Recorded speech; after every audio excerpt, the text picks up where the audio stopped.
ጤና ይስጥልን ክቡራን ተመልካቾቻችን የአሜሪካ ሴኔት ኢትዮጵያን በተመለከተ ያወጣው የሚያሳልፈው ውሳኔን መነሻ በማድረግ ከኢትዮ አሜሪካን ካውንስል ሰብሳቢ ከዲያቆን ዮሴፍ ተፈሪና ከቢኤችጂ ግሩፕ ዋና ስራ አስፈጻሚ ከአቶ ዳዊት በቀለ ጋር እንወያያለን።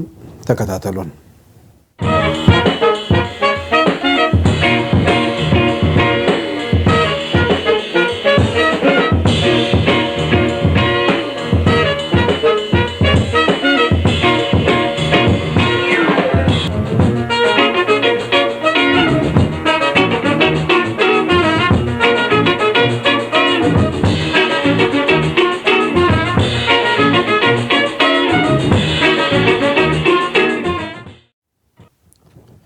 አመሰግናለሁ ዲያቆን ዮሴፍ ተፈሪ እንዲሁም አቶ ዳዊት በቀለ።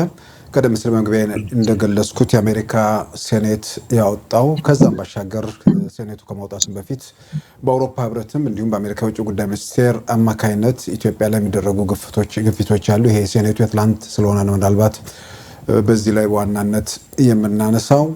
እንግዲህ ዲያቆን ዮሴፍ ቀደም ሲል ለውጡ ከመምጣቱ በፊትም በአሜሪካ መንግስት በኢትዮጵያ ላይ ያለውን አፈና በተመለከተ ውሳኔ እንዲያሳልፍ ግፊት ታደርጉ ነበር። በዛ ረገድ ብዙ የተጨበጠ ነገር እንዳልነበር ይታወቃል። አሁን ግን የአሜሪካ ሴኔት በቀላሉ ውሳኔዎችን ማሳለፍ የቻለበት ሁኔታ እያየን ነው። አቶ ዳዊት ኢትዮጵያ ውስጥ በኢንቨስትመንት መስክ ተሰማርተው ሲሰሩ ቆይተው ከዛ መውጣቱ ይታወቃል። አሁንም ወደ ኢንቨስትመንቱ እንደተመለሱ እናውቃለን። አጠቃላይ ወደ ዝርዝር ውይይቱ ከመሄዳችን በፊት ባጭሩ ራሳችሁን አስተዋውቁንና ከዛ ወደ ውይይቱ እናመራለን። አቶ ዳዊት። አዳጽነኝ ስለጋበዛችሁን አመሰግናለሁ። ዳዊት በቀለ እባላለሁ። ሺካጎ ነው ያለሁት። አሁን ኢትዮጵያ ውስጥ የገባው የቢኤችጂ ግሩፕ የአፍሪካን ኦፕሬሽን ሄድኳርተር እዚህ ኃላፊ ሆኜ ከሴፕቴምበር ጀምሮ መለሳለሁ። አመሰግናለሁ አቶ ዳዊት። ዲያቆን ዮሴፍ። እሺ ጤና ይስጥልኝ አቶ ሲሳይ ስለጋበዛችሁን በጣም የከበረ ምስጋና አቀርባለሁ። ስሜ ዲያቆን ዮሴፍ ተፈሪ ነው። የኢትዮጵያን አሜሪካን ሲቪክ ካውንስል ሊቀመንበር ሆኜ ነው የምሰራው። እንግዲህ ያለፉት 6 ዓመት እዚሁ ጉዳይ ላይ እና በተለይም በአሜሪካን አስተዳደር እና በኮንግረስ ውስጥ ኢትዮጵያን በሚመለከት የኢትዮጵያን ክብር እና ጥቅም ለማስከበር ለሚደረግ ንቅናቄ አንድነቷ በተጠበቀበት መንገድ የምናደርገውን አጠቃላይ የዲያስፖራን እንቅስቃሴ ውስጥ ተሳታፊ ነው። አመሰግናለሁ። ወደ እዛው አቶ ዲያቆን ዮሴፍ እርሶ ጋር ልቆይ። እንግዲህ 6 ዓመት ሆነዋል ብለዋል። በተለያየ መንገድ በዚህ በኢሳት ሚዲያም በተከታታይ ቀደም ሲል ከለውጡ በፊትም ከለውጡ በኋላም ብዙ ተመልካቾች ያውቆታልና ያኔ አሜሪካ መንግስት በሴኔቱም ይሁን በኮንግረሱ በኩል የሚተላለፉ ውሳኔዎች ቢኖሩ በሚል የምታደርጉት ጥረት ነበር። ግን ኢትዮጵያ ውስጥ በግልጽ አፈናም እያለ በአደባባይ ብዙ ሰዎችም እየተገደሉ የሚተላለፉ ሪዞሉሽኖች ያን ያህል አልነበሩም። አሁን ግን በቀላሉ የሚተላለፍበት ነገር ያ የናንተ ጥረት በቀላልና በተጨባጭ ውጤት የማያመጣበት አሁን ግን ደግሞ ብዙ ውሳኔዎች የሚተላለፉበትን ነገር ስናይ ምናልባት በእናንተ በኩል ያለ ድክመት ነው ወይስ የተለየ ሁኔታ አለ? ይሄ መቼም ትልቅ ጥያቄ ነው አቶ ሲሳይ። ለምን ሁኔታውን ነገር በሙሉ ማገናዘብ የሚያስፈልገን ነገር ይመስለኛል። ይሄ ጉዳይ እርግጥ እንደምታውቁት ህወሓት በጣም ታማኝ አገልጋይ የነበረን ስብስብ ነበረ። ይህንን ደግሞ አሜሪካኖቹም ደጋግመው ብዙ ታላይ መስክረዋል። ኢንክሉዲንግ ፕሬዚደንት ኦባማ አዲስ አበባ በገባ ጊዜ ስለነሱ የተናገረውን እነሱ የሚሰጡትን ጥቅም የአሜሪካን መንግስት እና የአሜሪካን ወታደር ዋጋ የማይከፍልበት ብዙ አስተዋጽኦ የሚያደርግ መንግስት መሆኑን ፕሬዚደንቱ ሳይቀር የመሰከረለት ነው። የሆነ ሆኖ በዛን ጊዜ የነበሩት በጣም አሰቃቂ የሆኑ የሰብአዊ መብት ጥሰቶችን አስመልክቶ በሱ ምርኩዝ አድርገን በአጠቃላይ ብዙ የፖለቲካ እስረኞች እንደነበሩ ሌላም ብዙ ያው ታሪክ ይመዘግበዋል። በነበሩት በአጠቃላይ የሰብአዊ የሆነ አስተዳደር በሚመለከት ተጠያቂ እንዲሆን ለማድረግ ስንል ያደረግነው ንቅናቄ ወደ HR 128 መጥቶ በአጠቃላይ በዛን ጊዜ የነበረው ታማኝ የሆነ አገልጋይ መንግስት ላይ አስተዋጽኦ ወይም ተጽዕኖ የሚያመጣ ሬዞሉሽን የማውጣቱ ጉዳይ እንደምታስታውሱት በጣም ከባድ ነገር ነበር። ምክንያቱም የአሜሪካን መንግስት በዛን ሰዓት ስቴት ዲፓርትመንቱም ሆነ አዲስ አበባ የነበሩት የኢትዮጵያ የአሜሪካን ተጠሪዎች በጣም አድርገው ነበር የሚቃወሙት። ይህንን የእኛ የምንሰራውን ነገር ጥቅማቸውን ስለሚያውቁ የመሳሰለው። በአሁን ሰዓት ግን ብዙ ነገሮች የተቀያየሩ ነገሮች እንዳሉ በቅርቡ መረዳት እንችላለን። እነኚህ ሰዎች የአሜሪካን መንግስት አለኝታ ነን ብለው ታዛዥ አሽከሮች ነን ብለው ኢትዮጵያን ተላላኪ መንግስት መሆኑን ለ30 ዓመት ክሮስ 30 ዓመት ያስመሰከሩ እንደመሆናቸው እንዲህ በቀላሉ የአሜሪካን መንግስት በእነሱ ላይ የሚወጣን ተጽዕኖ በቀላሉ እንዳላየው እንገምታለን። ለምን ዓመት ተኩል ወስዶብናል። እንዳልከው አቶ ሲሳይ ዓመት ተኩል ወስዶብን በብዙ ውጣ ውረድ በብዙ ችግር በመጨረሻ ላይ በእግዚአብሔር እርዳታና በኢትዮጵያኖች ጽናት ከፍተኛ የሆነ እንቅስቃሴ አድርገን እንደሚሆን ሆኗል። አሁን ያለው ነገር በመሬት ላይ ያለው ነገር ተጨባጩ ፈንዳሜንታሊ እየተቀየሩ መጥተዋል። ያ ማለት ግን የአሜሪካን ፖሊሲ ተቀየረ ማለት ሳይሆን ቢሆንም በተለይ እንደነዛ አይነት ተላላኪ የነበረ መንግስት ተቀይሮ አሁን ግን የኢትዮጵያን ክብርን እናስጠብቃለን ብሎ በይፋ ፐብሊክ ላይ የሚገልጽ የሚመሰክር መሪ ማግኘታቸው እና ያ ደግሞ የሚፈሩት የነበረው ነገር እንደሆነ የደረሰው እና በአጠቃላይ ነገሩን ስንገመግመው ካለፈው በካርተር አድሚኒስትሬሽን ጊዜ እንኳን በነበረው ኢትዮጵያን እንደዛ አድርገው አሳተው ሜዳ ላይ ከጣሉ በኋላ ታሪካችን ወዴት እንደተቀየረ ሁላችንም የምናውቀው። እነሱ ግን ያንን ረስተው ሁልጊዜ የሚያነሱት ነገር ምንድነው?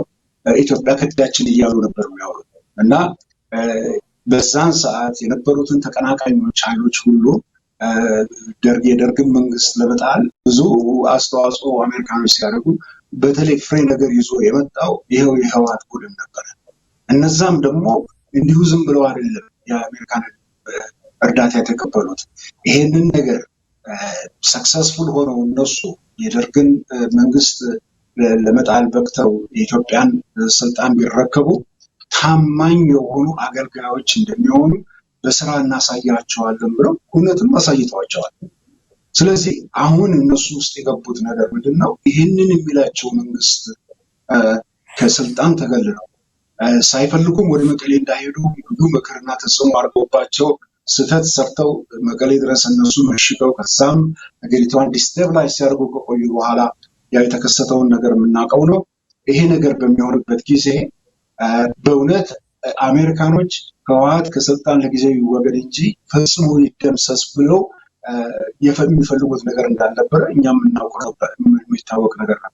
የሆነ ሆኖ ግን አሁን ያንን ኃይል ወድቆ በአካልም ጠፍቶ ተደምስሶ እሱን የተካው መንግስት በተቃራኒ ኢትዮጵያን ክብር አስከብራለሁ እያለ ያለ መንግስት እንደመሆኑ ይሄ ለአሜሪካኖች በጣም ግራ ያጋባቸው ነገር ድሮም ሲፈሩት የነበረው ነገር በመሆኑ ይህንን ደግሞ በግልጽ መናገር ስለማይችሉ ይሄ ሞር ኦር ሌስ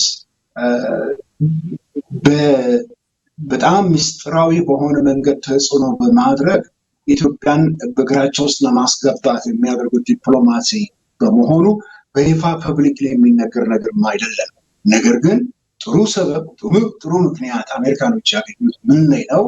በዚህ በትግራይ ውስጥ ያለውን ክራይሲስ በጣም ከመጠን በላይ በማጋነን እሱን አዘከላትራን ወስዶ የሚፈልጉትን ነገር በኢትዮጵያ ላይ ለማድረግ እና ያችን ተጽዕኖ በማግኘት የሚያገኙትን ነገር ወይም ጥቅም አለን ብለው የሚሉትን ነገር የማስከበር ይህንን ያላቸውን ፍራቻ የማስወገድ በመሆኑ ይህንን ሬዞሉሽንም ሲያወጡት ከዚህ አይነት ከስተጀርባው ካለ ስጋትና ተንኮል አንድ ላይ የተያያዘ ነገር በመሆኑ ይህንን ልንገነዘብ ብዬ ነው በጣም የተንዛዛሁት። ግን ጥሩነቱ ምንድነው?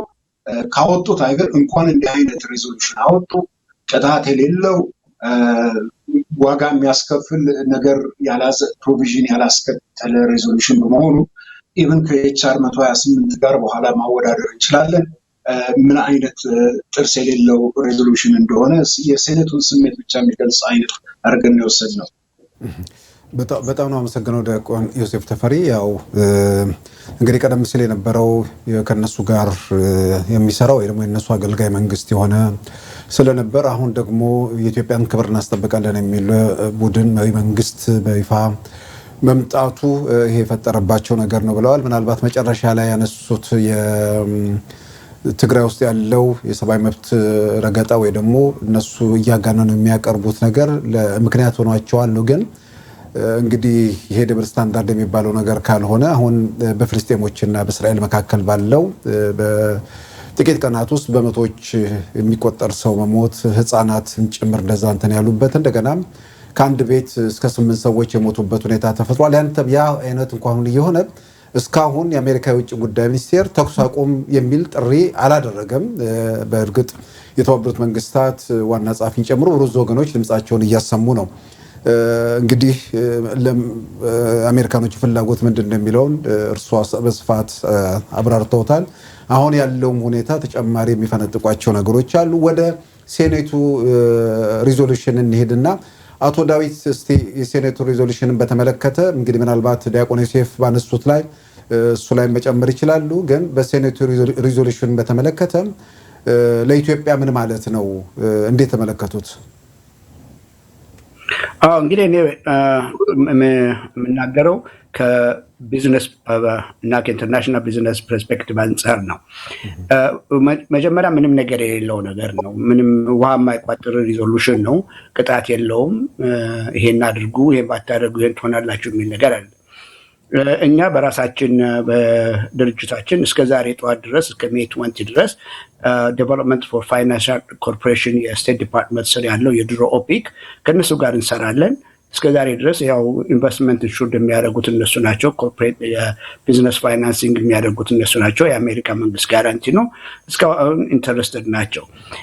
ሪሊ በአሜሪካኖቹ ኢትዮጵያ ውስጥ ይህን ያክል ነገር የማፍረስ እና የመቆራረጥ ነገር ሳይሆን አሁን ያላቸው ሀሳብ ምንድነው? መንግስትን በተቻለው መጠን ፕሬሸር አድርጎ ፖለቲካል ፕሬሸር ነው። ፖለቲካል ፕሬሸር አድርጎ ወደ እነሱ እንዲመጣ ነው እና እነሱ የሚፈሯቸው ነገሮች ያው እንደሚታወቀው የቀይ ባህር ጉዳይና የራሻ የኒውክለር ኤነርጂ ኢትዮጵያ ውስጥ የማድረግ እነኚህ ሁለቱ ነገሮች ናቸው በጣም ያሳሰቧቸው እንጂ ትግራይ ውስጥ ያለው ነገር እንደምታውቁት ነው። በየመንም ያለው በጋዛ ያለውን ነገር ያያችሁት ያሳስቧቸዋል ማለት አይደለም። ያሳስቧቸዋል ብሎ የሚያስብ ሰው ከሆነ ያው እንግዲህ ጉሩ ብቻ ነው አሜሪካን ሀገር የገባው ማለት ነው። እና በጠቅላላ በቢዝነስ ፐርስፔክቲቭ ኢንተርናሽናል ቢዝነሳቸውም ስራቸውን በሙሉ ከኢትዮጵያ ጋር ኢንታክት እንዳለ ነው ያለው። እስከአሁን ድረስ ምንም ነገር ያደረጉት የለም። ያው በቅርቡም ደግሞ ያው አሜሪካኖች የሚመሩት ወርልድ ባንክ ወደ $900 ሚሊዮን ኦልሞስት $1 ቢሊዮን ለኢትዮጵያ ለቋል። ይሄ ነገሮች ስላሉ የሴኔቱ ሪዞሉሽኑ ካላልኩ ብሎ ለማለት ነው እንጂ ይሄን ምንም የሚያመጣው ነገር የለም። እዛው ላይ ወደ ራሳቸው ለማምጣት ፕሬሸር ለማድረግ እንጂ ከዛ ያለፈ ምንም የሚያመጣው ነገር የለም።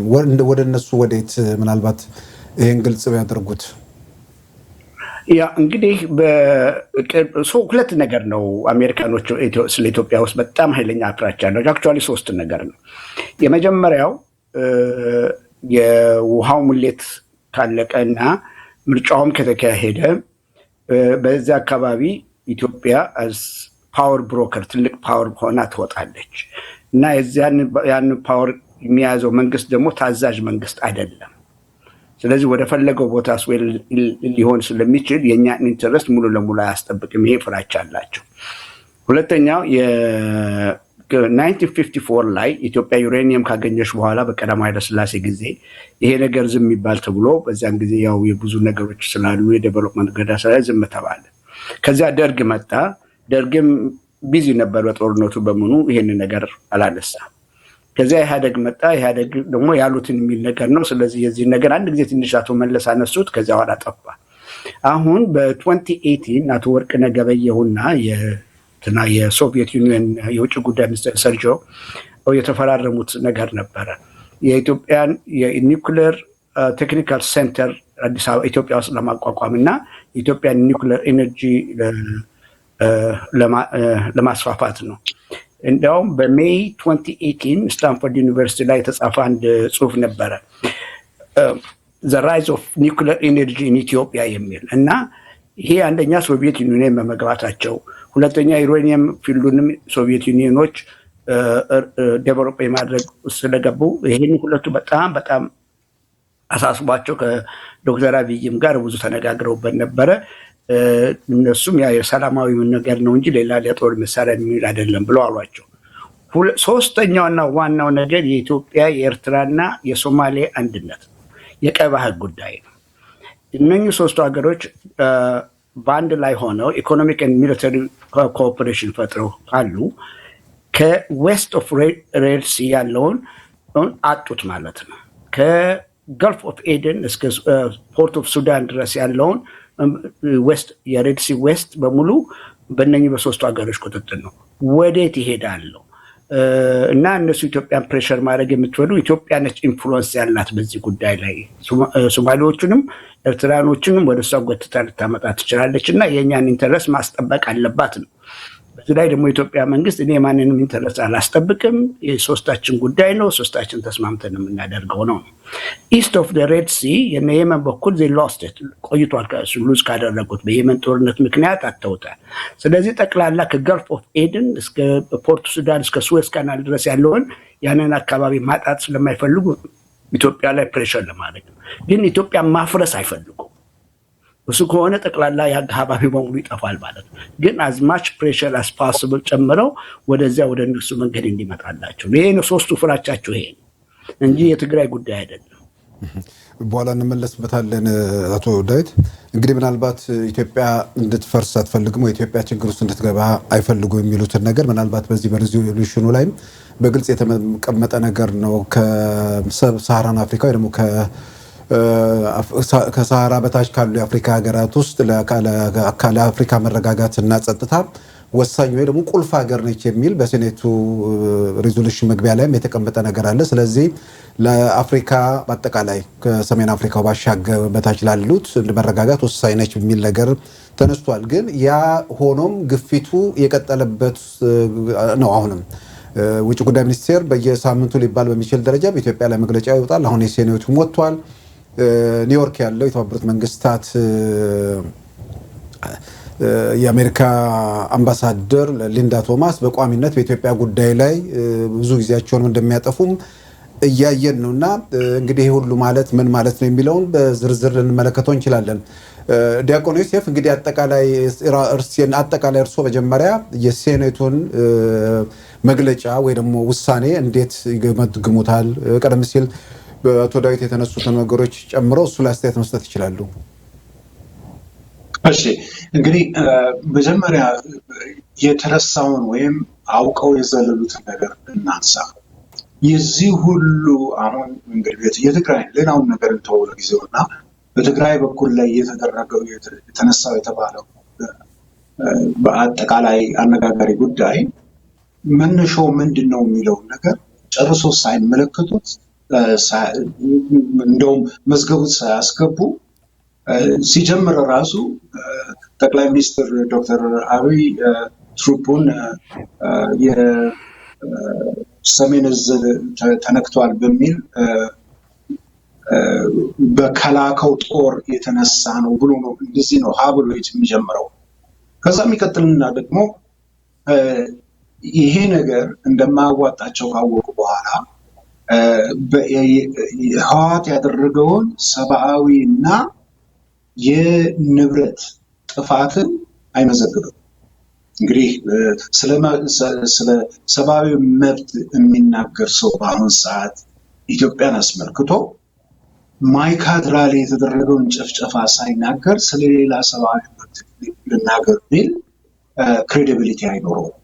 እና ኦብቪየስሊ በተለይ በሰኔት ደረጃ እንዲህ አይነት ሬዞሉሽን በሚወጣበት ጊዜ ሰብአዊ ተኮር የሆነ ነገር ማለትም ግድያ፣ የጾታ ድፍረት፣ ሰዎችን ከቦታቸው ነቅሎ ስደተኞች የማድረግ ሌሎችም የሰብአዊ መብቶች ጥያቄዎች የሚነሱት ኢቨን እነሱ ዘንድ ራይስ እንደሚሉት ኮንስቲትዩትስ ዎር ክራይም እንደሚሉት አይነት ነገር ይህንን ነገር ሁሉ ለማንሳት መጀመሪያ የሀ ተብሎ መነሳት የነበረበት የዚሁ የማይካድራ ጭፍጨፋ ነበር።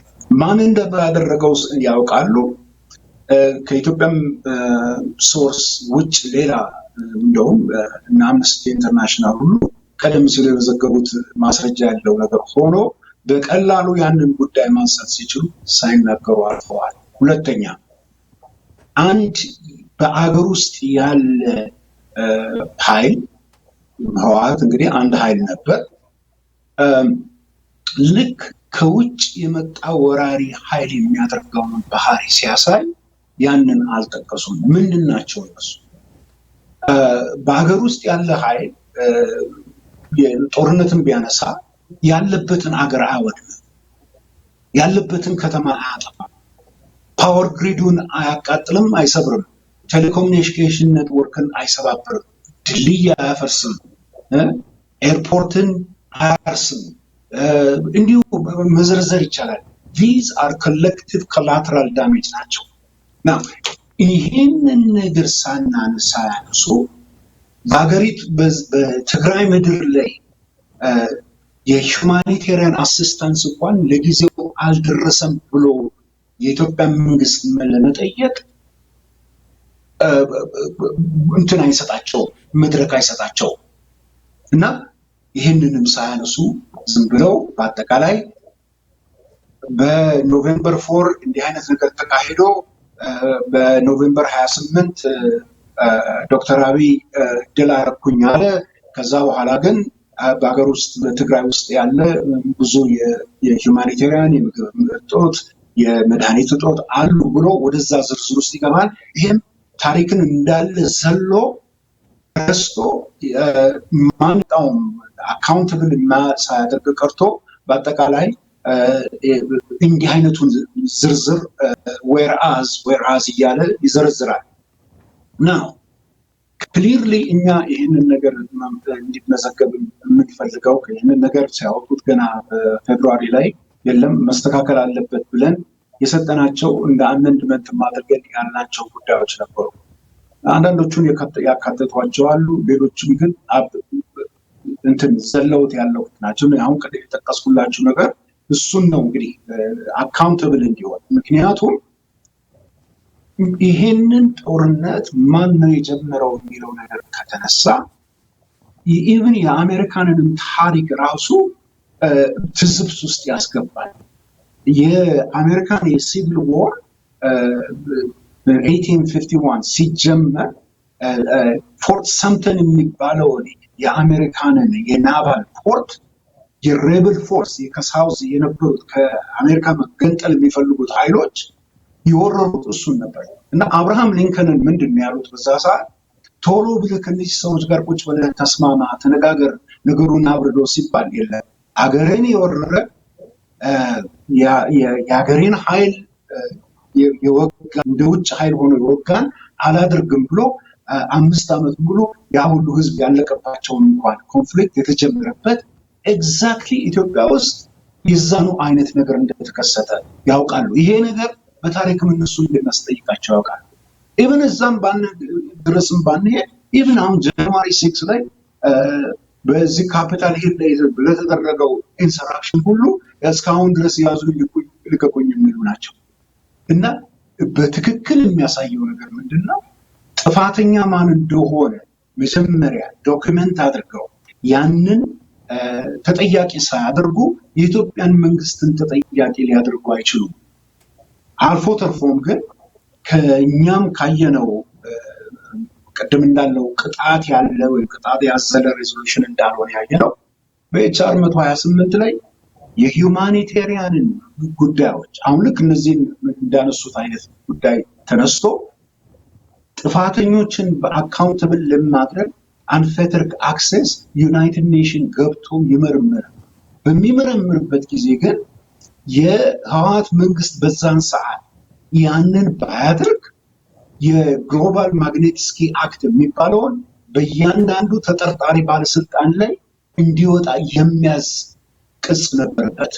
ቀጥሎ በኢትዮጵያ በተለይ USAID ለሚያደርገው የገንዘብ እርዳታና ማንኛውም አይነት አስተዋጽኦ የኤችአር 128ን የደረሰበትን ሬዞሉሽን ዘገባ በአድርጎ እንጂ እንደ ድሮ ነፃ በሆነ መንገድ በፈለገው መንገድ የኢትዮጵያን መንግስት መርዳት አይችልም የሚል ነበር። እንዲህ አይነት ቅጣት በዚህኛው ሬዞሉሽን ላይ አልወጣም። ቀደም እንዳልኩት ነገሩን አድበስብሰው ካነሱት ካረጉት በኋላ በመጨረሻው ላይ ግን ሳይቋጥሩት ዝም ብሎ እንደተፈታ የተለቀቀ ነገር ነው። የሴኔቱን ስሜት ብቻ ለመግለጽ ነው። ነው እነዚህ ሰዎች አንድ ነገር እንደው ለነሱም ቢሆን የምናስብላቸው ነገር አለ።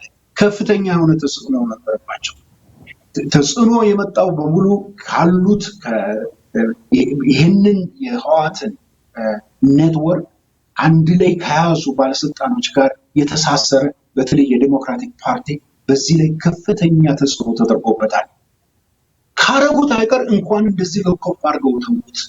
ለምን እንደገና ሴኔት ሬዞሉሽን በውጭ ጉዳይ ሚኒስቴር ውስጥ በፎሬን ሪሌሽን በኩል እንደገና ሌላ ሬዞሉሽን ወጥቶ በኢትዮጵያ ላይ ተጽዕኖ እናደርግ የሚለውን ነገር ለማድረግ የበለጠ ዲፊከልት የሚያደርግ ሬዞሉሽን ነው ዛሬ ያወጡት። ለኮፍ አድርገው ስለተውት እንኳን ካረጉት አይቀር እንኳን እንዲህ ያረጉት ካረጉት አይቀር እንኳን አድበስብሰው ተውት። አይ በጣም ይቅርታ መሀል ላይ ቴክኒካል ነገር ስለገጠመ ነው የጠራሁት። ምናልባት ካልጨረሱ ይቀጥሉ። የሆነ እንትን የምስል መዛባት ተፈጥሮ ነበር። እሺ አይ ነገሩ ጉዳዩ ምንድነው ለማለት የፈለግኩት በእነሱ ላይ ብዙ ተጽዕኖ ስለነበረባቸው አንድ የሆነ ጥርስ ያለው ሬዞሉሽን እንዲያወጡ ብዙ ግፊት ስለነበረባቸው በአሁኑ ሰዓት በእንዲህ አይነት መንገድ እንዲያርገው ሎኮፍ አድርገው ጥለውት መሄዳቸው ለእኛም ጊዜ የሚገዛልን ጉዳይ አድርጌ ነው መወስደው። ካረጉት አይቀር እንኳን እንዲያርገው ሳይቋጥሩት እንዲሁ ፈተው እንኳን ተቀበሉት ባይ ነኝ። ምናልባት እዛው ላይ በሴኔቱ ሬዞሉሽን ላይ የማይካድራ ጉዳይ ያው ማን ፈጸመው የሚለው ነገር አልተጠቀሰም እንጂ የማይካድራውን ነገር ያነሱበት ሁኔታ አለ እዛው እንትኑ ላይ በዚህ በሬዞሉሽኑ መግቢያ ላይ እና በሌላ በኩል አሁን እርሶ የጠቀሱት ነገር አለ ጥርስ የሌለው ምንም ነገር እንትን የማይል ነገር የሚል ምንም ነገር ማያነስ ምንም ነገር ምንም ማያስከትል ከሆነ ምንም ጉዳት የማያመጣ ከሆነ ለምን ወጣ ብለን ልንናገር እንችላለን። ለምን ወጣ ታዲያ ከሆነ ለምን አስፈለገ? ምንድነው ይነስም ይዛ በትንሹም ቢሆን በዚህ በኩል ይሄን ነገር ሊያስከትላል የሚል ነገር ይኖራል። ምናልባት አሁንም ዲያቆን ዮሴፍ እሺ ሴኔት ሬዞሉሽን ለምሳሌ ኢቨን የሃውሱን ሬዞሉሽን በሚወጣበት ጊዜ እነዚህ የተከሰቱት አንቀጾች ወይም ምክንያት ሆኖ የቀረቡት አንቀጾች በስራ ላይ ካልዋሉ ይሄንን ስራ ላይ እንዳይውል ያደረገውን ነገር ተጽዕኖ ለማሳደር የሚከተለውን ህግ ተጠቅመን በዛ አገር ላይ ይህንን ሬዞሉሽን እንዲፈጸም እናደርጋለን የሚል ተከታይ አንቀጽ ይገባል፣ የቅጣት አንቀጽ። ሁለተኛ ነገር ደግሞ ይህንን የቅጣት አንቀጽ በስራ ላይ የሚያውለው የአሜሪካን የመንግስት መስሪያ ቤት ማን እንደሆነ በዝርዝር ይገልጻል። ለምሳሌ የማግኔትስኪ አክትን በሚመለከት በኤችአር 128 ስቴት ዲፓርትመንት እና የአይአርኤስ የሬቨኒው ዲፓርትመንት ሁለቱ አንድ ላይ ሆነው በዚህ ጉዳይ ላይ የሚፈልጉትን ሰዎች ላይ ማዕቀብ በማግኔትስኪ አክት እንዲያደርጉ ይልና መስሪያ ቤቶችን ሁሉ አስገዳጅ ያደርጋል። እንዲህ አይነት አንቀጽ አላሳፈሩም፣ በዚህ ቦታ አልመዘገቡም። ነገር ግን ሊያደርግ የሚችለው ነገር ምንድን ነው? ለምን ተደረገ ለሚለው ምንድን ነው? እንደሚታወቀው የአሜሪካን የመንግስት ሲስተም 3 ብራንች ኖሮት 3ቱን ደግሞ እኩል አቅም ያላቸው ናቸው። በተቻላቸው መጠን ተናበው የመስራት እና ፖሊሲ የማውጣት ጉዳይ ነው። ባለፈው ሰኞ የዝግ ስብሰባ አድርገው ተነጋግረው ነበር። ይሄ ነገር ሊደንቀን አይችልም ከ4 ቀን በኋላ መውጣት።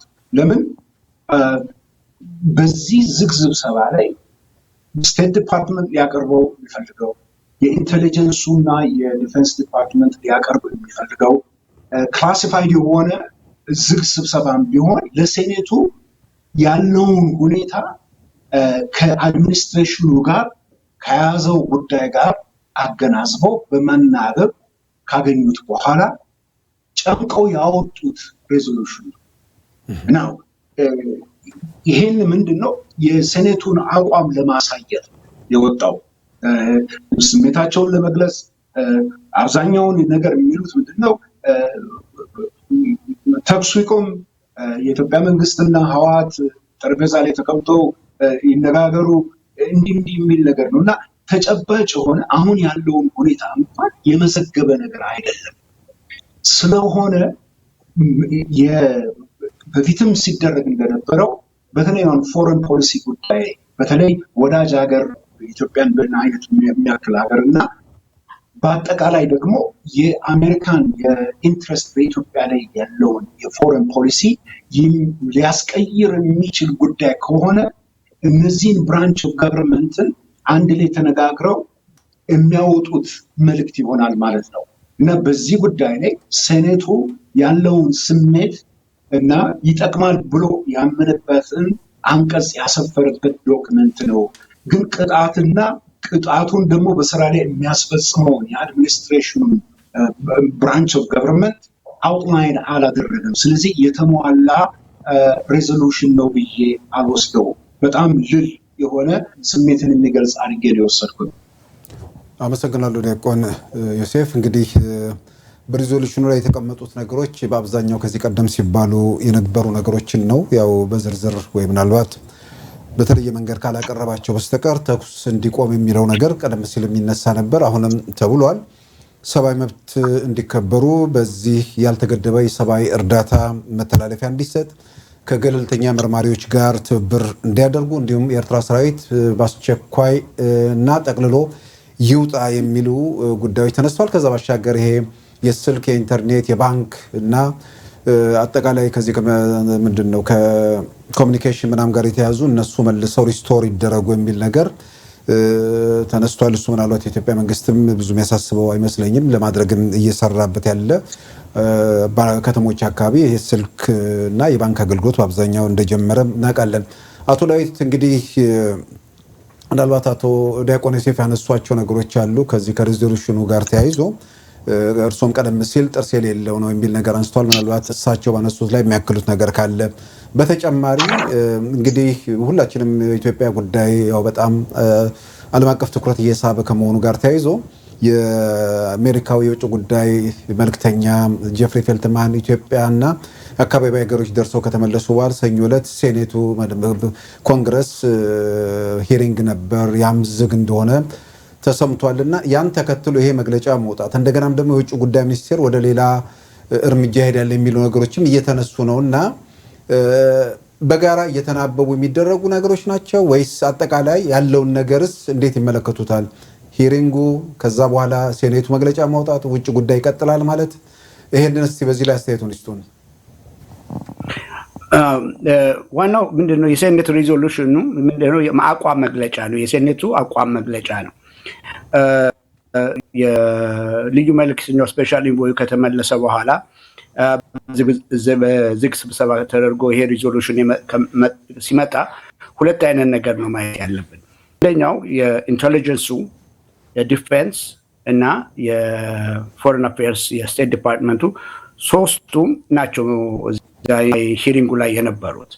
ያንን ሂሪንግ ከነበሩ በኋላ በዚህ ከሪዞሉሽኑ ላይ እንደምናየው ክሊርሊ የኢንተሊጀንሱ እና ዲፌንሱ አልተስማሙበትም በዚህ ጉዳይ ላይ። ከዚህ በፊትም ብዙ ጊዜ ተናግረዋል። ኢትዮጵያ is a very critical ሀገር ነች። ኢትዮጵያ ከአሜሪካ ከምታጣው አሜሪካ ከኢትዮጵያ የሚያጣው ነገር ነው የሚበልጠው። በማን ነው ኢትዮጵያን የምንተካው? በሱዳን ውስጥ ራሱ ያልተረጋጋ መንግስት ነው ያለው። በኤርትራ ሊተኳት አይችልም፣ በሶማሌ ሊተኳት አይችሉም። እና ያለውን የኢንቴሊጀንስ የሁለቱ አገሮች ኢንቴሊጀንስ ኢንፎርሜሽን መለዋወጥ ከኢትዮጵያ በብዛት የሚያገኙት እነሱ ለኢትዮጵያ ከሚሰጡት ይበልጣል። ይሄ ነው አንደኛ ክሪቲካል የሆነ ደግሞ ኢትዮጵያ ውስጥ ገባህ ማለት ራሳቸው ሪዞሉሽኑ ላይ ተናግረዋል። ኢትዮጵያ ውስጥ አለህ ማለት ጠቅላላ አፍሪካ ውስጥ አለህ ማለት ነው። በሙሉ የአምሳዎቹን የአፍሪካ ሀገሮች በሙሉ ያሉት አዲስ አበባ ላይ ነው በኤምባሲ ደረጃ የምታገኘው። ኢቭን እኛ አሁን በቢዝነስም ደረጃ ስንገናኝ አዲስ አበባ መሆን የሚጠቅሙ አንደኛው ዋናው ምክንያት ይሄ ነው። የተረፈ የኤርትራ ወታደሮች ይውጡ የሚባለው ነገር ኢትዮጵያ ያውቁታል። ኦፊሻል አላደረጉትም እንጂ የኤርትራ መንግስት ኢትዮጵያ ውስጥ ገብቶ ወታደሩን ማስፈር አዝሎንግ አዝ የኢትዮጵያ መንግስት እስከፈቀደ ጊዜ ድረስ ወይንም ደግሞ የኤርትራን ሴኩሪቲ ጋራንቲ እስካላደረገበት ጊዜ የመቆየት መብት አለው። መጀመሪያ ለምንድን ነው እነኛ ሮኬት ወደ አስመራ ላይ የተኮሱት? ስለዚህ የኤርትራ መንግስት ባፈር ዞን ይፈልጋል። አንድ ያን ባፈር ዞን ደግሞ ለመልቀቅ ለመውጣት የኢትዮጵያ መንግስት ጋራንቲ ስጡኝ ማለት አለበት። የኢትዮጵያ መንግስት አሁን ለኤርትራ ጋራንቲ ለመስጠት ያንን ያለውን በሙሉ የተኮሱን ኃይል ጠራርጎ አውጥቶ ጨርሶ በአሁን ሰላም ነው ጋራንቲ ሰጣችኋለሁ ተመለሱ ወደ ቦታችሁ ማለት ይችላል። የተረፈ የኢትዮጵያና የአሜሪካንን ሪሌሽን ማየት ያለብን በሁለት አንቀጽ ነው። አንድ ፖለቲካል አንግል አለው፣ ሁለተኛ ደግሞ ኮሜርሻል ቢዝነስ አንግል አለው። የኮሜርሻል እና ቢዝነስ ሴክተሩ የአሜሪካ በጣም አፍሪካ ውስጥ መግባት ይፈልጋሉ። ያንን ደግሞ መግባት የሚፈልጉት ኢትዮጵያን አዘ ስቴፒንግ ስቶን አድርገው ነው፣ እንደ ዩሮፒያኖቹ ማለት ነው። አሁን በአሜሪካም በዩሮፕም በጣም ብዙ ባንኮች አሰፍስፎ የጠበቁት ኢትዮጵያ ውስጥ የባንክ ፕራይቬታይዜሽን ለመሆን ብለው ወደ 9-10 ዩሮፒያን ባንኮች ትልልቆቹ አሜሪካን ባንኮች ሁሉ ሬዲ ሆኖ ነው ለመግባት ያሉ። 115 ሚሊዮን ህዝብ ያለበት ሀገር ነው። ፖቴንሻሉ በጣም ትልቅ ፖቴንሻል ያለበት ነው ለኮሜርስም ሆነ ለእንትን። ኢትዮጵያን ኤርላይንስ ዳይሬክት ፍላይት ቱ ኤቭሪ ካንትሪ ኢን አፍሪካ ዳይሬክት ፍላይት አለ። ይሄ ሁሉ ነገር ያለ ከዛ አሁን ደግሞ የቀይ ባህሩ ጉዳይ በሚሰካበት ጊዜ ስትራቴጂካሊ በጣም ኢምፖርታንት ሀገር ነች ኢትዮጵያ። ያንን የሚታዘዘን መንግስት እንፈልጋለን። እኛ ይሄን አድርግ ስንለው የሚታዘዘን መንግስት እንፈልጋለን ነው። ከዚያ ውጭ ሌላ ምንም ኢንተረስት የላቸውም አሜሪካኖቹ። አቶ ዳዊት እዛው ልቆይ። ምናልባት እንግዲህ ያው በተለያየ መንገድ እንደሚባለውም የሚታዘዝ ቡድን ወይ ደግሞ ኃይል እንደሚፈልጉ በተደጋጋሚ ይጠቀሳል። ግን የሚታዘዝ ደግሞ እንደ ምርጫ አሁን በአጋጣሚም በአካባቢውም ያለ አይመስልም። ምናልባት ከኤርትራ ጋር አስቀድመውም ቢሆን እንዲህ አይነት የኤርትራ መንግስት በዚህ ላይ ጠንካራ አቋም ያለው መንግስት ነው፣ አስቀድሞም ይታወቃል። ሱዳን ራሷ በወጉ መቆም አልቻለችም። ይሄም በደንብ የሚታይ ነገር ነው። ኢትዮጵያ ውስጥ ደግሞ ስልጣን ላይ ያለው መንግስት ሊተካው የሚችል ወይ ደግሞ የሚገዳደረው ኃይል እንደሌለ በግልጽ እየታየ ነውና ካልታዘዘስ እንግዲህ ካልታዘዘ በዚህ ተኳሉ ማለት አለብህ። አሁን የሚተካም በሌለበት ሁኔታ ካልታዘዘ ሌላ ሁለቱንም የኢትዮጵያ መንግስትና የአሜሪካን መንግስት መሀል ላይ የሚያገናኛቸው ሌላ ነገር አለ ወይ? አዎ፣ ምንድነው እነሱ የፈለጉት? አሁን የህዋትን ጉዳይ የሚያነሱት አንደኛው ምንድነው የኢትዮጵያን መንግስት ማውረድ አይደለም፣ ኢትዮጵያን መንግስት ማስፈራሪያ ነው። ድሮ ግብጾችን ይዞ በግድቡ ነበር ማስፈራራት የሚፈልጉት የነበሩ፣ እሱ አልሰራም። የሱዳን በቦርደሩ በኩል ለማስፈራራት ፈልጎ አልሰራም። አሁን ምንድነው እንደዚህ አንድ ኃይል ያለው ይዘው ካለበለዚያ ይሄን አስነሳብሃለሁ ብሎ ማስፈራሪያ ካርድ ነው የሚፈልጉት።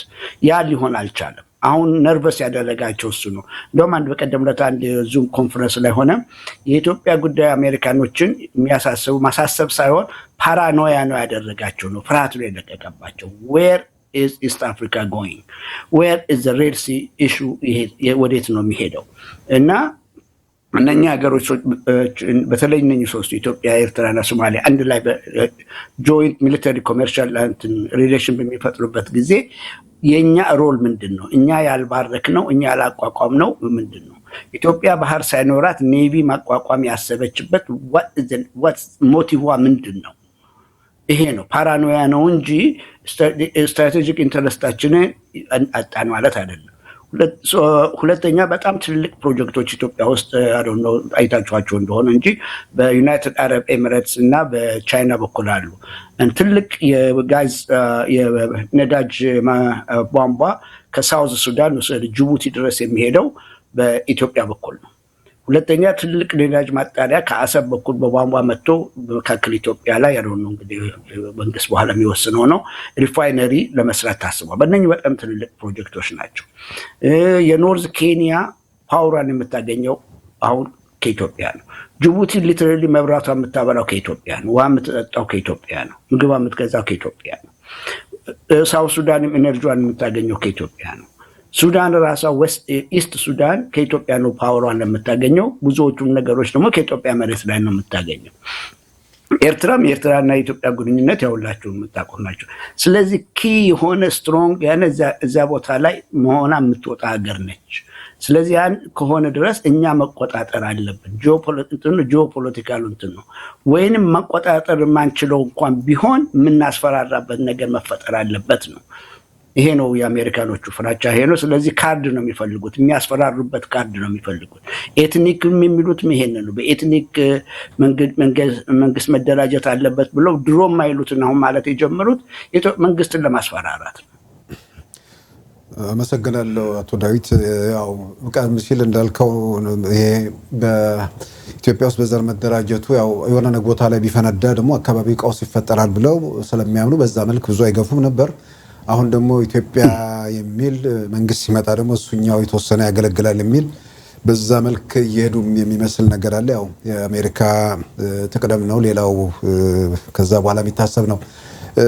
አቶ ዲያቆን ዮሴፍ እንግዲህ አቶ ዳዊት ባነሱት ላይም እንደገናም ደግሞ እንግዲህ ሴኔቱ ይሄን አድርገዋል። ከዚህ በኋላ እንግዲህ ኢትዮጵያ መንግስት ቀደም ሲል ባለፈው ሳምንት በውጭ ጉዳይ ሚኒስቴር በኩል በግልጽ ያስቀመጠው ነገር አለ።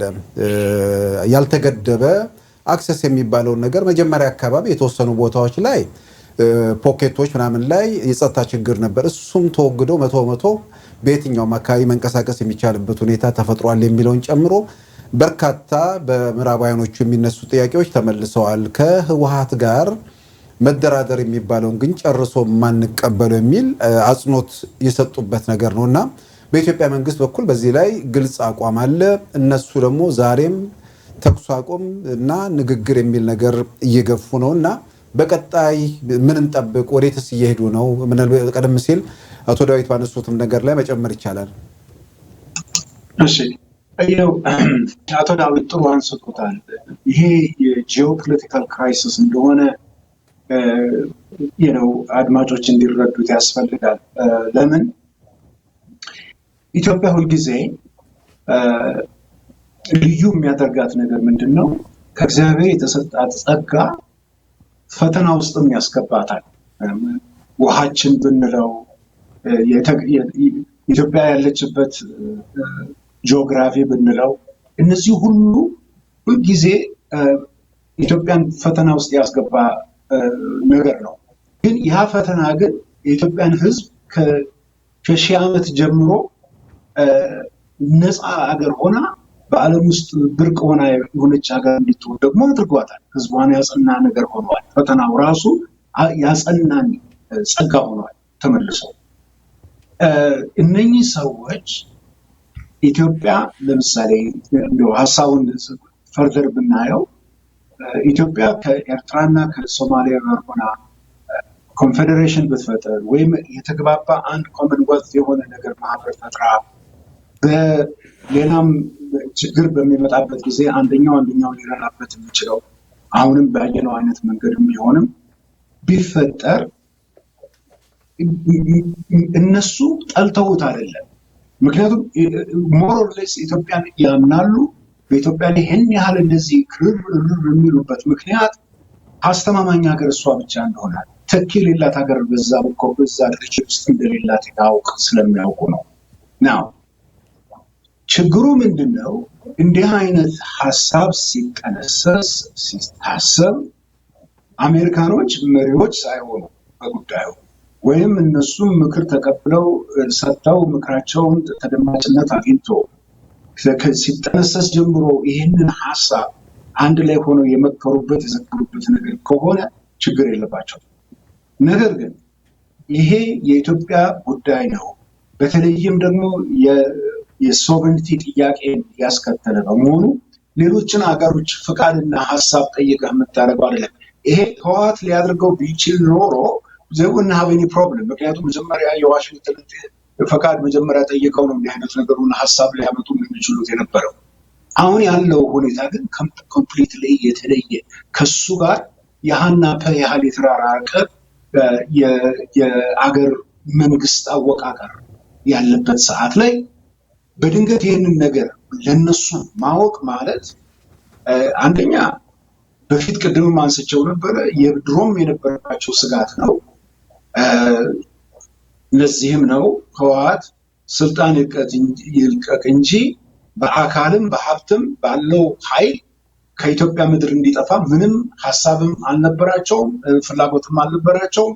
this was clearly ደግሞ the arrangement እነዚህ ሰዎች አበላሹት እንጂ ነው። ይሄ በመሆኑ በዓለም ዙሪያ ይህንን አሁን ያለንበትን የኢትዮጵያን ጂኦፖለቲክስ እንዴት ነው ብለን ስናይ እንግዲህ ይሄ በአሜሪካኖቹ በኩል ያለው ነገር አቶ ዳዊትም አስረድቶታል፣ ለእኔም ትንሽ አንስቼዋለሁ።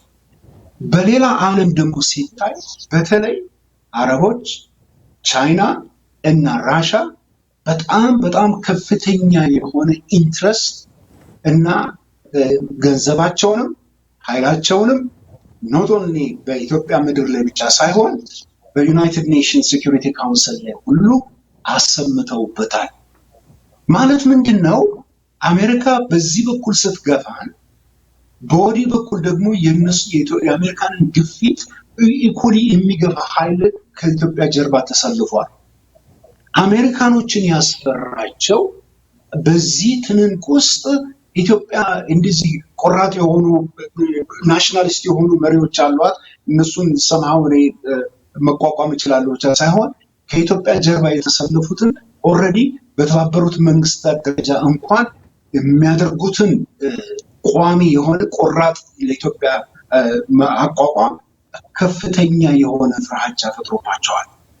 ባይ ዘ ዌይ የዩናይትድ ኔሽንስ ሴኩሪቲ ካውንስል ላይ ይሄ ልክ አሁን ዛሬ ያየነው ሬዞሉሽን እንደሱ አይነቱ እንደው ከሱም የከረረ ነገር እንዲወጣ ከፍተኛ 3 ጊዜ አጀንዳ አስይዘው 3 ጊዜ ከታገደ በኋላ በአምስተኛው ሰዓት 4-5 ብሎ አምስተኛው ላይ ስቴትመንት ይወጣ ተብሎ የተነበበው የመጨረሻው አረፍተ ነገር አሜሪካኖችን እብድ ያደረጋት እሷ ናት።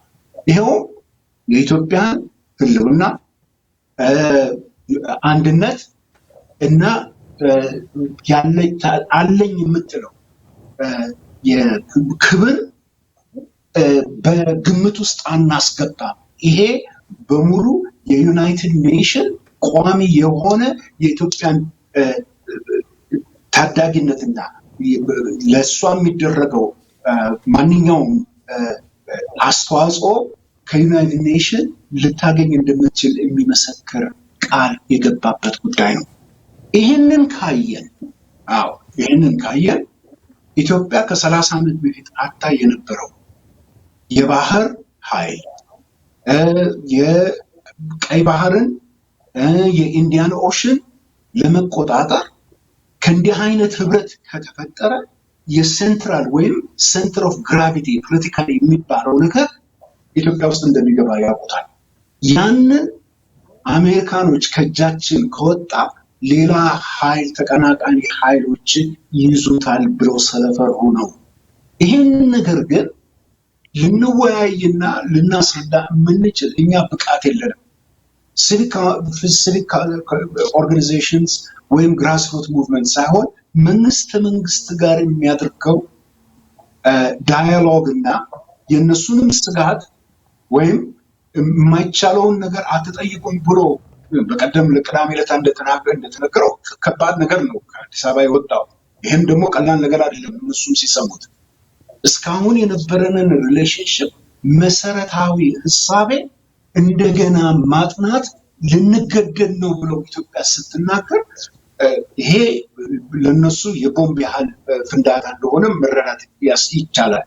ስለሆነ በመንግስት ከመንግስት ጋር የሚደረገው እነዚህን የአጠቃላይ የጂኦፖለቲካል ኮንሰርን ቁጭ ብሎ የማስረዳት የማለት አሜሪካኖችም አቅማቸውን ወይም ልካቸውን ሊያቆሙ በሚችሉበት ደረጃ የማድረግ የዲፕሎማቲክ ስራ በመንግስት ይጠበቃል። በእኛ በኩል ግን በዜጎች እና ለኢትዮጵያ አንድነት ለኢትዮጵያ ህልውና ለምንጮህ ኃይሎች ግን አሁን ትናንት ነገ በሚጠራው የአዲስ አበባ ውስጥ ለሚጠራው ሰልፍ እና ኢትዮጵያን አትንኩ የሚል ወይም ለኢትዮጵያ ህልውና ጥሪ ላይ ሁላችንም ኢትዮጵያኖች ተሰብስበን በአንድ ድምፅ ለመንግስት ሳይሆን ለኢትዮጵያ እሪ ለማለት በአንድ ድምፅ ለመናገር መዘጋጀት አለብን እና ይሄ በእንደዚህ በሚያወጡት ጽሁፍ ስቴት ዲፓርትመንት በሚያወጣው ጉዳይ የአማራ ኃይል ከትግራይ ይውጣ በሚለው በሳሰሉትን ነገር እኛም ዛሬ ሙሉ አቋማችንን የገለጸ ደብዳቤ ለፕሬዚደንት ባይደን ልከናል። እዛ ላይ የአማራ ኃይል የኦሮሞ ኃይል የሚባል ነገር ሁሉ በአጠቃላይ የኢትዮጵያ መከላከያ ነው። የኢትዮጵያ ዲፌንስ ፎርስ ነው። ኮማንድ ኤንድ ኮንትሮሉ ስቲል በኢትዮጵያ ፌደራል መንግስት ነው። ያንን ከትግራይ አውጡ ማለት የኢትዮጵያ መከላከያ ከኢትዮጵያ እንዳለ አውጡ ብሎ እንደመጠየቅ ነው። እንዲህ አይነቱን ነገር ኢትዮጵያ የማትቀበል መሆኗን እናስረዳ ብለናል። ይሄ ማለት እንግዲህ በግራስሩት ሌቭል በዜግነት አዘ ኢትዮጵያን አሜሪካን ተወካዮቻችንንም ለመወትወት እንድንችል እኛ ማድረግ የምንችላቸውን መሬት ላይ ያሉትን እንደዚህ አይነቶቹን ጉዳዮችን ስንወተውት መንግስት ደግሞ በመንግስትነት ደረጃ ጂኦፖለቲካል ክራይሲስ ውስጥ ያለውንና ኢትዮጵያም ያላትን ጥቅም አሜሪካንና የዌስተርን ሀገሮችም ያላቸውን ጥቅም የሚያመዛዝነውን የዲፕሎማቲክ ውይይት በሳይመልቴኒስሊ ወይም በአንድ ላይ በአጋር ከተደረገ አይ ቲንክ ነገሩ ከዚህ በኋላ እየተረጋጋ የሚመጣ ይመስለኛል። ነገር ግን አሁን ባለው ሁኔታ ግን ክሊርሊ አሜሪካኖች በተለይ ስቴት ዲፓርትመንት የሚይዙትና የሚጨብጡት ያጡበት ሰዓት ነው። ካለፉት 50 ዓመት ታሪካቸው ኢትዮጵያን ጋር ያለውን ፖሊሲ ከማስተናገድ ጉዳይ እንደ ዘንድሮ እንዳሁኑ ግራ የገባቸው ጊዜ የለም። የስቴት ዲፓርትመንት መሪዎችና የኢትዮጵያንና የሆርን ኦፍ አፍሪካን ጉዳይ እንዲመሩ ያሉ ተቀጣሪ አካሎች ሊግባቡበት ደረጃ ያልደረሱበት ኮንፊውዚንግ የሆነበት ሰዓት ላይ በመሆኑ ይሄ ሊቆይ የማይችል ነገር በመሆኑ እኛም በአዘ ኮንስቲትዩንት ባለን ፖለቲካል ካፒታል እኛም ቢሆን በድርጅት የሎቢ ፈርም ቀጥረናል፣ የፒአር ፈርም ቀጥረናል። ብዙ ጊዜ የሚወስድ ነገር ነው ስራው።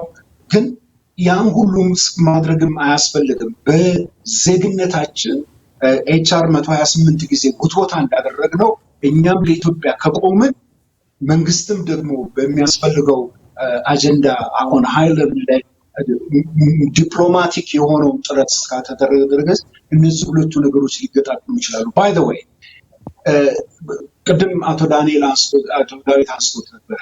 የሁለተኛው ሙሊት ይሳካል ከተሳካ፣ በተለይ ደግሞ ምርጫው ሌጂቲሜትነቱን ካረጋገጠ እነዚህ ሰዎች ያላቸው ሊቨሬጅ ከፍተኛ የሆነ ውድቀት እንደሚያገኝ ስላወቁ ነው በኤሌክሽኑም ላይ ጥርጣሬ የሚያመጡት። በገርድም ጉዳይም ደግሞ የሌሎችም ሀገሮች ጥቅም ታሰብ እያሉ የሚወተውቱት ያለ ምክንያት አይደለም።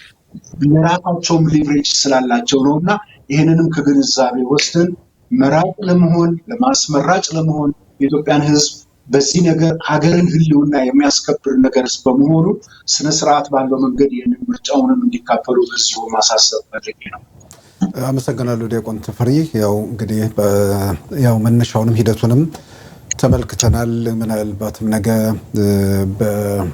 በኢትዮጵያ የተለያዩ ቦታዎች በተለይም በአዲስ አበባ ከተማ የሚካሄደውን በአሜሪካ ኤምባሲና ሌሎች የምዕራብ ሀገራት ኤምባሲ አካባቢ የሚደረገውንም ተቃውሞ በተመለከተ ራሱ የአሜሪካ አዲስ አበባ ያለው ኤምባሲ በማህበራዊ ገጹ በእለቱ ስራ እንደማይኖር ወይ ደግሞ ባለጉዳዮች እንደማያስተናግድ ገልጿል። ስለዚህ ጠንከር ያለ የኢትዮጵያን ተቃውሞ እንደሚኖር ያው ይጠበቃል። ተቃውሞ ሰላማዊ ተቃውሞ ማለት ነው።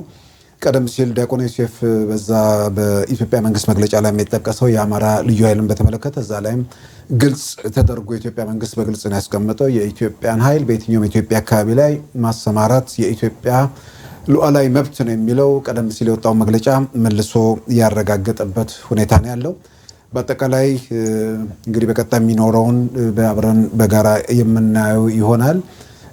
እንደ ማጠቃለያ የምታነሱት ነገር ካለ አቶ ዳዊት በቀደም ሲል በተነሱ ጉዳዮች ላይ መጨመር ይቻላል። አዎ የአሜሪካን በተለይ ስቴት ዲፓርትመንት የኮንፊውዥን አንደኛ ዋና ኮንፊውዥን ያላቸው ለምሳሌ በዚህ በኢትዮጵያ ሶማሌና ኤርትራ ኮኦፐሬቲቭ ላይ ምን ይላሉ? የኢጋድ ሀገሮችንም የሚያስፈራ ነገር ነው፣ ከነሱ ውጭ ሌላ ሊያቋቁሙ ነው አሉ። የኢጋድ ሀገሮች ለብቻቸው ራሳቸው አሉ። ለምሳሌ ኬንያ፣ ዩጋንዳ፣ ታንዛኒያ እና ሩዋንዳ ነው እና እነኚህ ራሳቸው የኢስት አፍሪካን ኮመንዌልት አይነት ነገር አቋቁመዋል። አሁን እነኚህ ሶስቱ ሀገሮች ኢትዮጵያ፣ ሶማሌና ኤርትራ ቢያቋቁሙ ምን ችግር እንደሚያመጣባቸው እንኳን ገልጸው አልተናገሩም። አንደኛ እሱ ነው በጣም የሚያስፈራቸው። ሁለተኛ በእጅ አዙርም ሆነ በቀጥታ ከኤርትራ መንግስትን ለማባበል እያሰቡ ነበረ እና በኤርትራ መንግስት በተለይ አቶ ኢሳያስ ላለፈው 30 ዓመት እንደዚህ አድርጋችሁ ረግጣችሁ ኖራችሁ አሁን ምን መጣና ነው እንደዚህ አይነት ማባበል የሚባል ነገር እየተነሳ ይመስለኛል በኤርትራን በኩል እና የአሜሪካ መንግስት ጭንቀት ውስጥ ነው ያለው። ዋናው ምንድነው ኢትዮጵያ መንግስትን እንዴት አድርጎ ማነጋገር እንደሚችል አላወቀበትም። የአሜሪካ መንግስት እንደ ድሮ እንደ ኢህአዴግ ጊዜ የእናንተ ይሄ ነው ይሄን አድርጉ ስትባሉ እሺ፣ ይሄን አታድርጉ ሲባሉ እሺ የሚል ነገር ስላላጋጠማቸው አሁን ኮንፊውዥ ውስጥ ነው። በጣም ትልቅ ኮንፊውዥ ነው ያሉት። እንደውም አንዳንድ የዩሮፒያን ሀገሮችንም እስቲ እናንተ ሞክሯቸው እያሉ ነው እንደነ ፈረንሳይ እንደነ ጀርመኒን ያገሩን እስቲ ብለው ኢንዳይሬክትሊ የኢትዮጵያ መንግስትን በማነጋገር ነው። በተለይ በዚህ ቀይ ባህሩ በኩል ያለው ጉዳይ ነው። ይሄን ካልኩ አመሰግናለሁ አቶ ዳዊት። እንግዲህ ዲያቆን ዮሴፍ ወደ ማጠቃለያ በርሶም በኩል ምናልባት እንግዲህ በአንዳንድ ወገኖችም የሚያነሱት በተለይ ትግራይ ውስጥ ላለው አለመረጋጋት ያው መሬት ላይ ያለው ነገር ሳይሆን በአሜሪካኖቹ በኩል የሚደረገው ግፊት በተለይ በውጭ ያሉ የቲፒኤልኤፍ ደጋፊዎች በሚዲያዎቻቸው የሚያስተጋቡት ነገር የሆነ ነገር ተስፋ እያደረጉ ሌላው ቀርቶ እንደምንሰማው እስር ቤት ያሉትም አሜሪካ መታ ሰብስባ እንደምታወጣቸው የሚያምኑ የቲፒኤልኤፍ ሰዎች አሉ አይነት ነገር ነው የምንሰማውና በአሜሪካኖቹ በኩል ይሄ ነገሩ ላይ ቁርጥ አድርገው ነገሩ የመጨረሻ ከኢትዮጵያ መንግስት ጋር ሁኔታዎችን ማስማማት አለመቻላቸው ትግራይ ውስጥ ቀውሱ እንዲባባስ ወይ ደግሞ አለመረጋጋቱ እንዲመጣም አስተዋጽኦ አድርጓል በሚል የሚነሱ ነገሮችም አሉና እንግዲህ አንድ መፍትሄና መቋጫ ቀደም ዲያቆን ዮሴፍ ያሉት የግድቡ የምርጫው ጋር ተያይዞ እንግዲህ ብዙ ነገር ወደ አንድ ምዕራፍ ይሄዳል ብለን እንጠብቃለን። በእርሶ በኩል እንደማጠቃለያ ዲያቆን ዮሴፍ። እሺ መጀመሪያ በጣም አመሰግናለሁ አቶ ሲሳይ። አድናቂ ነኝ። በጣም እከታተላለሁ፣ ብዙ እማራለሁ ከአንተ እና እኛንም ስለጋበዝከን በጣም አመሰግናለሁ። የዚህ የትግራይ ነገር በትግራይ በተመለከተ የተነሱት ጉዳዮች በሁለት መንገድ መታየት አለበት። አንደኛው እዛ ውስጥ ያለው በአጠቃላይ ያለው ሁኔታ የጸጥታው ነገር፣ የሰብአዊ ጉዳይ፣ ምግብ፣ የመድኃኒት የመሳሰሉት ነገሮች ሪል ጉዳዮች ናቸው እና እነዛን የማየትና የመገመት የመርዳት ሁላችንም ኃላፊነት ያለብን ነገር ነው እና ለምሳሌ ኤግዛምፕል ለመስጠት 13,000 የሚጠጉ ወንጀለኞች ከእስር ቤት ፈተው አስታጥቀው ህዝብ ውስጥ እንዲገቡ ሲያካረጉ በኋላ ተከሰቱ የተባሉ ችግሮች እና የሰብአዊ መብት ድፍረቶች ሁሉ ከየት እንደመጡ ራሱ ለመጠየቅ ብዙ ማጣሪያና እንትን ያስፈልገዋል። እነሱ የፈለጉት ምንድነው? እንዲህ አይነቱ ነገር ከተከሰተ በኋላ ጣታችን በኤርትራ ላይ ጣታችን በኢትዮጵያ ላይ ካደረግን ዓለም ይሰማናል በሚል ነው። ግን ይሄ እውነቱ ግን በኋላ መቼም ቢሆን አይወጣም። ጊዜያዊ ነው። በሐሰት የሚወጡ ነገሮች ሁሉ አሁን እንደውም በቅርቡ ብዙ ጽሁፎች እየወጡ ናቸው። ዶክመንት እየተደረገ ነው። በዛም ላይ ደግሞ እንዴት የኢሊሲትሊ ከኢትዮጵያ የተሰረፈው ወደ 30 ቢሊዮን ብር የሚጠጋ ሀብት በውጭ ያለው ሀብት እንዴት አድርጎ የዌስተርን ሚዲያን ኮራፕት እንዳደረገ የግሎባል ኢንስቲትዩሽንን ሁሉ እንዴት አድርጎ ኢንፍሉዌንስ እንዳደረገ እንግዲህ በኋላ በኢንቨስቲጌት ተደርጎ ሊገኝ የሚችልበትም ሌላም ከፍተኛ ነው ተጽዕኖ ሊያመጣ የቻለ ነገር እንደሆነ ወደፊት ይታያል። አንድ ግን በጣም መረሳት የሌለበት ነገር ምንድነው? አሜሪካኖች ከዚህ ሁሉ አንድ ትምህርት የረሱት ነገር አለ። ይህንን እኛም ብናወጥ ዝም ብለን አናልፍም። ይህም ማለት ምንድነው?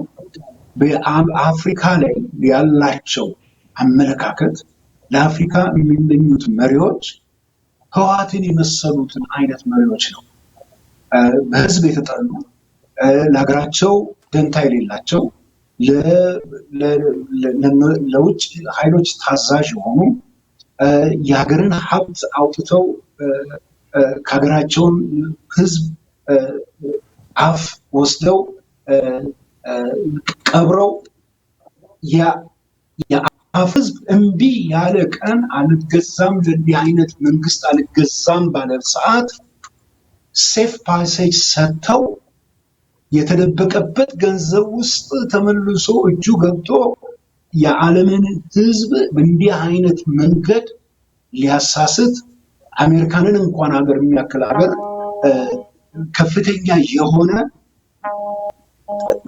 ከፍተኛ የሆነ ስህተት ውስጥ እንዲገባ ለሚያደርግ የእንዲህ አይነትን ሲስተም ነው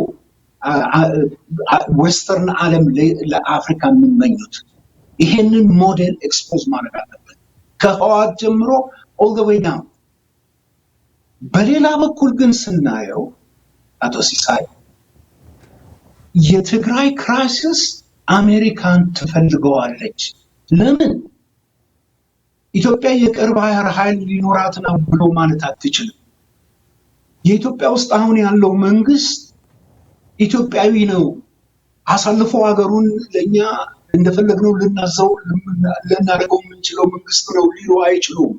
they have to find ሰማይ ክሬዲብል የሆነ ክራይሲስ ያስፈልጋቸዋል። ለዚህ ነው ይሄ ነገር እስካሁን ድረስ ህይወት ኖሮት 6 ወር ሙሉ በዚህ ነገር የሚወጣው እና ይሄንን ማጣራት ይሄንን በትክክለኛ መንገድ ማስረዳትና እነዚህን ሰዎች የማጋለጥ ኃላፊነት አለብን። ይሄን ሁሉ ለማድረግ በተለይ ነገ ለሚደረገው አዲስ አበባ ላይ ለሚደረገው ንቅናቄ ዓለም አቀፍ እንዲሆንም ስላሰብን ከአውሮፓም ከአውስትራሊያም ያሉ የኢትዮጵያ ዲያስፖራዎች ጋር አንድ ላይ ሆነን ፔቲሽን ድራይቭ በዛሬው ዕለት ከፍተናል። change.org ላይ ኢትዮጵያን አሜሪካን ሲቪክ ካውንስል ብትሉ ይህንን ከኢትዮጵያ ላይ እጃችሁን አንሱ የሚል ጥሪ ነውና ኢትዮጵያዊ ነኝ ያልክ ኢትዮጵያ ደም አለኝ ያልክ አገሬን ጥዬም ብወጣ አልረሳኋትም የምትል ቆራጥ የኢትዮጵያ ልጅ ሁሉ እዚህ ፔቲሽን ላይ ወጥተን ሁላችንም ለኢትዮጵያ መኖራችንን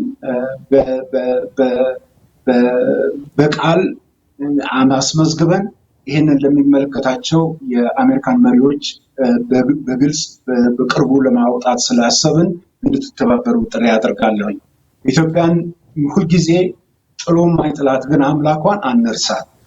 እኛ እንኳን አናቀም ባልነው ሰዓት ኢትዮጵያን አላቀሽም ያላላት ሁልጊዜ ሰዎች ሀያላኖች በገፏት ቁጥር እነሱን የሚገፋ ትልቁ ሀያል አምላክ አሁንም እንዳለ የኢትዮጵያ ሕዝብ የሚያምን ስለሆነ ይሄ እምነቱ ደግሞ ሕያው ጸሎት ሆኖ የሚያደርገው መሆኑ በዛሬው ዕለት በዚህ ሰዓት ኢትዮጵያን ከፍተኛ አጣብቂኝ አድርገው ልክ በአድዋ ጊዜ በማይጨው ጊዜ በነበረው አይነት ትንቅንቅ ሰዓት ላይ የደረሰላት አምላክ አሁንም ሕያው ነው፣ አይዟችሁ ለማለት ነውና እግዚአብሔር ይስጥልን። አቶ ሲሳይ እጅ ነሳለሁ። አመሰግናለሁ። ዲያቆን ዮሴፍ ተፈሪ እንዲሁም አቶ ዳዊት በቀለ ለሰጣችሁን ሰፋ ያለ መብራሪያ በተመልካች እንዲሁም አድማጭ ስም አመሰግናለሁ። ምናልባት ዲያቆን ዮሴፍ እዚህ ላይ ሲያነሱት ነገ የሚለው ነገር እንግዲህ ኢትዮጵያ ውስጥ አሁን ራሱ ከእኩለ ሌሊት በኋላ አልፏል። ስለዚህ ኢትዮጵያ ውስጥ ለምታደምጡ አድማጮች ዛሬ በሚለው እንድትወስዱ በዚሁ አጋጣሚ እናስታውሳለን። በጣም አመሰግናለሁ። ክቡራን ተመልካቾቻችን ከዲያቆን ዮሴፍ ተፈሪ የኢትዮጵያን አሜሪካን ሲቪክ ካውንስል ሰብሳቢ እንዲሁም የቢኤችጂ ግሩፕ ዋና የአፍሪካ ስራ አስፈጻሚ አቶ ዳዊት በቀለ ጋር የአሜሪካ ሴኔት ያወጣውን ሪዞሉሽን መነሻ ማድረግ ያደረግነው ውይይት በዚሁ ተጠናቋል። ጤና ይስጥልን።